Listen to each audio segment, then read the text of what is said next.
Hi students, now today's topic is analogy। आज हमने analogy के बारे में पढ़ना है। अब देखो एनालॉगी होती क्या है, किस टाइप के क्वेश्चंस आते हैं, क्योंकि अगर आप बैंकिंग की बात करोगे तो बैंकिंग में 2 से 4 क्वेश्चन इसके रहते हैं, ठीक है। This is for banking. अगर एसएससी की बात करोगे तो एसएससी में भरमार है, फिर वहाँ पे 5 to 10 क्वेश्चंस रहते हैं। दैट मीन्स कि मैं ये चीज़ पहले इसलिए बता रहा हूँ कि एनालॉगी की वेटेज बहुत ज़्यादा है, ठीक है। अब अपने साथ प्रॉब्लम क्या है कि एनालॉगी एक पार्ट नहीं है। आई मीन टू से कि एनालॉगी मैं ये नहीं कह पा रहा हूँ कि मैं सिर्फ आपको जिस टाइप के क्वेश्चन जो मैंने बता दिया सिर्फ वही पेपर में आएगा। नहीं बेटा, जो एनालॉगी है, एनालॉगी क्या होती है, आपकी हिस्ट्री के क्वेश्चंस को मिला के भी एक एनालॉगी का क्वेश्चन बन जाता है। तो 3-4 टाइप के यहाँ पे क्वेश्चंस बनते हैं। जो पहले टाइप का जो क्वेश्चन बनता है टाइप 1 बच्चों, वो आपका जो होता है वो होता है वर्ड्स की फॉर्म में, कि word to word, like history के 2 क्वेश्चंस आपस में मिक्स करके पूछ लिया, करंट अफेयर के करके पूछ लिए, तो वो एनालॉगी टाइप।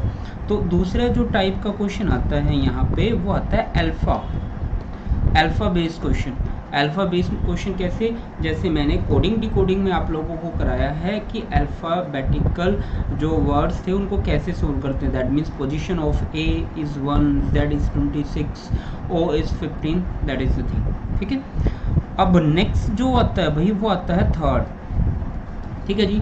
थर्ड टाइप आपका आता है नंबर किसी फॉर्म में, या मैथमेटिकल भी बोलते हैं इसको, मैथ एनालॉगी भी इन शॉर्ट इसको काफ़ी बोला जाता है। इसके भी 3 से 4 क्वेश्चन आपके एसएससी के पेपर में रहते हैं। तो रीजनिंग आती बहुत ज़्यादा आसान है, बट थोड़ी सी ट्रिकी होती है मैक्सिमम क्वेश्चन स्कोर करने तो, क्योंकि 25 जो क्वेश्चन रहते हैं उसमें से 10 क्वेश्चन तो आपके एनालॉगी के आ ही जाते हैं। अब एनालॉगी के 10 क्वेश्चन आ रहे हैं, आसान बहुत हैं, तो मैक्सिमम स्कोर करने की ट्राई करो आप लोग एनालॉगी से। कुछ एक टाइप ऑफ क्वेश्चन देखते हैं सो दैट कि आपको एक आइडिया हो जाए उसमें है क्या। हाँ जी, दिस इज क्वेश्चन नंबर 1। अब देखो बच्चों, जो क्वेश्चन नंबर 1 है, पहले डायरेक्शन देख लें। Direction is choose the correct option from the given choices, you have to find out the pair that has the same relationship as the original pair given the question, ठीक है।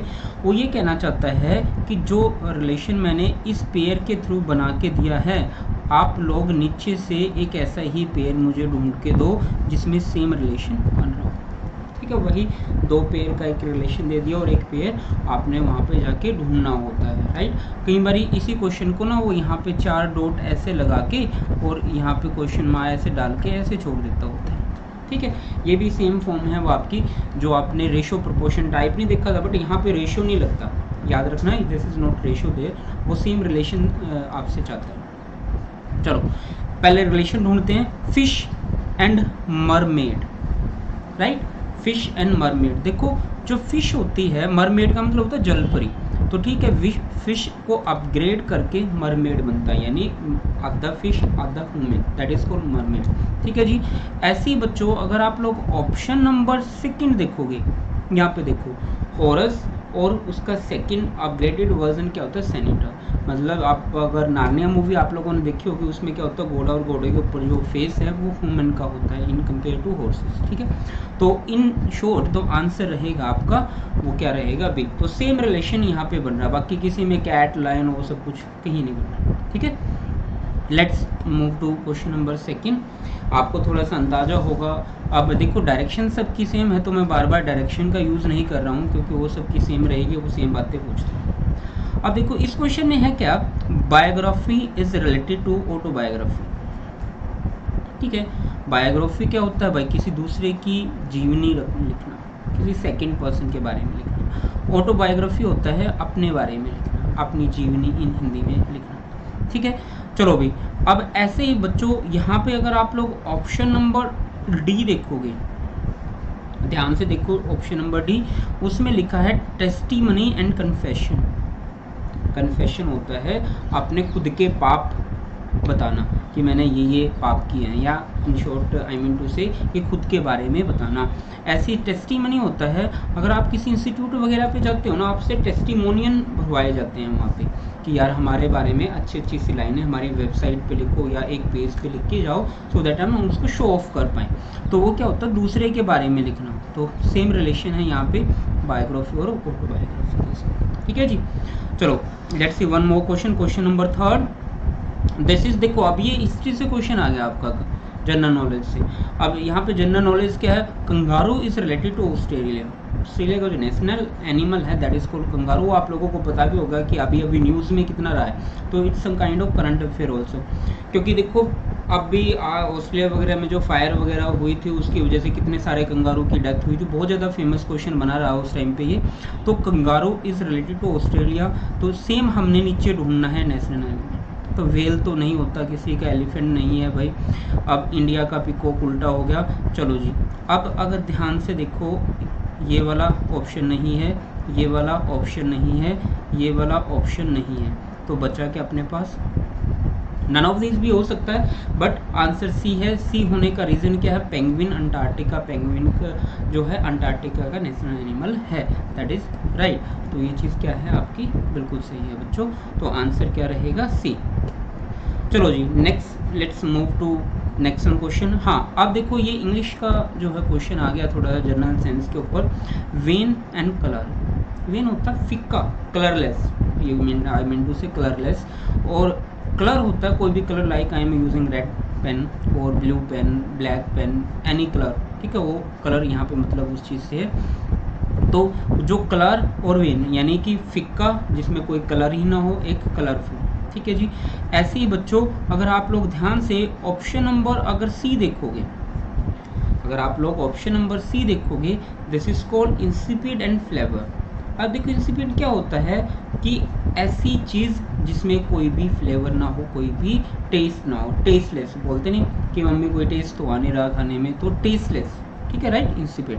Flavour तो आपको पता ही है, खट्टा मीठा जो भी किसी भी टाइप का जो भी फ्लेवर है आपका, दिस इज कॉल्ड फ्लेवर। तो सेम रिलेशन बच्चों आंसर सी के साथ आपका बन रहा है। Okay, now let's see one more question. अब देयर इज क्वेश्चन नंबर 5।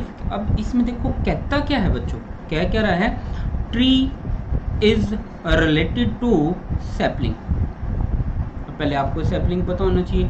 अब बच्चों प्रॉब्लम आप लोगों के साथ देखो यहाँ पे क्या आ रही होगी, आप ये कह रहे होगी सर इतने सारे वर्ड्स हैं हम कैसे याद रखेंगे, ये तो लैक्स में होंगे। नहीं बेटा, वो लैक्स में नहीं है, ये मैक्सिमम 50 to 100 के आसपास हैं जो बार बार आपके रिपीट होते रहते हैं। उसकी जो पीडीएफ है, उसकी पीडीएफ आप लोगों को मिल जाएगी टेस्ट योर प्रेप की वेबसाइट पे। आप लोग जाओगे और वहाँ से पीडीएफ एक डाउनलोड कर लेना, एनालॉगी पीडीएफ के नाम से आपको वहाँ पे एक पीडीएफ मिल जाएगी इन सब वर्ड्स की जो मैक्सिमम आज तक यूज़ हुए हैं। होपफुली कि आपके पेपर में भी उनमें से, मैं 10 में से 10 तो नहीं कह सकता, लेकिन 5 to 7 क्वेश्चंस इजीली उस पीडीएफ में से आ जाएंगे आपके। ठीक है, चलो जी क्वेश्चन देखते हैं। ट्री सैपलिंग, सैपलिंग होता है छोटा पौधा, ठीक है, जस्ट वो इतना सा हो, 1-2 पत्तियाँ ही जब निकलनी स्टार्ट होती हैं उसको बोलते हैं सैपलिंग। ठीक है जी, tree is related to sapling. ठीक है, ट्री का जो छोटा बच्चा इन शॉर्ट आप कह लो सैपलिंग होता है। ऐसे ही बच्चों आंसर देखो ये वाला B option, horse and foal. ये क्या होता है, हॉर्स का जो छोटा सा बच्चा होता है ना, 1-2 दिन जब पैदा हुए होते हैं उसको फॉल बोलते हैं। जैसे कॉल हॉर्स की जनरेशन जहाँ से स्टार्ट होती है, ऐसे ही बेटा ट्री का बच्चा सैपलिंग होता है। अब बहुत सारे बच्चे ना यहाँ पे एक बहुत ही सिली मिस्टेक करके आते हैं इस क्वेश्चन में, वो है ऑप्शन नंबर सी की। ये जब मैं क्लास में इसको डिस्कस करता हूँ तब भी उनकी यही मुसीबत होती है, वो बार बार कहते हैं कि जी ट्री बड़ा होता है सैपलिंग छोटा होता है, ऐसे जाइंट एडॉल्फ सेम है, जाइंट बड़ा डॉफ छोटा होता है आपका। तो बच्चों ऐसा नहीं है, डॉफ और जाइंट वगैरह जो ये वर्ड यूज़ होते हैं नॉट फॉर ह्यूमन, ये लिविंग बींग्स और नॉन लिविंग बींग्स दोनों में ये वर्ड यूज़ होता है, बट यहाँ पे जो रिलेशन है वो लिविंग बींग्स का बन रहा है, राइट। तो आंसर आपका सी नहीं रहेगा क्योंकि वो बोथ के लिए यूज़ होता है, यहाँ पे सिर्फ लिविंग बींग्स की बात हो रही है। देखो बच्चों एसएससी है, झंझट तो मिलेगा, थोड़ा सा कंफ्यूजन मिलेगा, जो वहाँ पे ट्रिकी क्वेश्चन समझ गया तो बच गया, नहीं हुआ तो फंस गया। तो थोड़ा सा ध्यान रखना है, थोड़ा सा बस पेशेंस के साथ आंसर देना, क्योंकि ईजी बहुत है। क्योंकि आप लोगों को ही पता है कि मुझे ही पता, आपने 12 मिनट में 12 to 15 मिनट्स ही आपके पास होते हैं 25 क्वेश्चंस करने के लिए रीजनिंग के। जो बच्चा इतनी फास्टली कर पाता है वहाँ पे मैं मानता हूँ उसी का भला हो पाएगा, क्योंकि यहाँ से जो टाइम बचेगा आप लोग मैथ को दोगे, और मैथ में मिनिमम आपको लगभग 1 मिनट लग ही जाता है, इतना माड़ा नहीं होता वहाँ पे, तो 1 मिनट लगेगा ही लगेगा।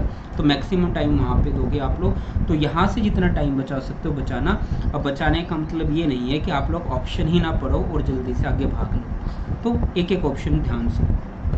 चलो जी नेक्स्ट क्वेश्चन देखते हैं। देखो बच्चों नेक्स्ट है monk is related to monastery.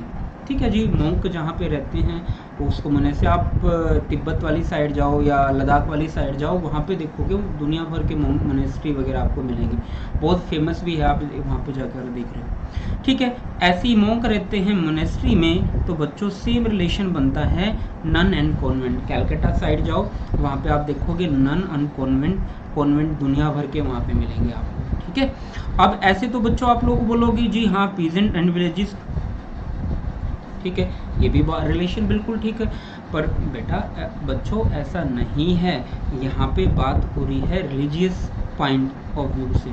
अब ऐसे तो बहुत सारे ऑप्शन बन सकते हैं, तो दुनिया भर के ऑप्शंस आप लोग बना सकते हो, बट ऐसा कुछ नहीं है, यहाँ पे रिलीजियस पॉइंट ऑफ व्यू से बात हुई है, तो आपका आंसर सिर्फ सी रहेगा, रिलीजियस वे से आप कनेक्ट करो, ना कि रहने से। ठीक है, चलो जी नेक्स्ट है लैम्प फ्रिस्क। ठीक है, लैम्प क्या करता है, फ्रिस्किंग करता है, राइट, लैम्प इज क्या करता है, फ्रिस्किंग करता है। ऐसे ही लायन क्या करता है बच्चों, स्ट्राइड। ठीक है जी, लंबी लंबी चलाते स्ट्राइड करता है, लायन के वे को बोलते हैं स्ट्राइड।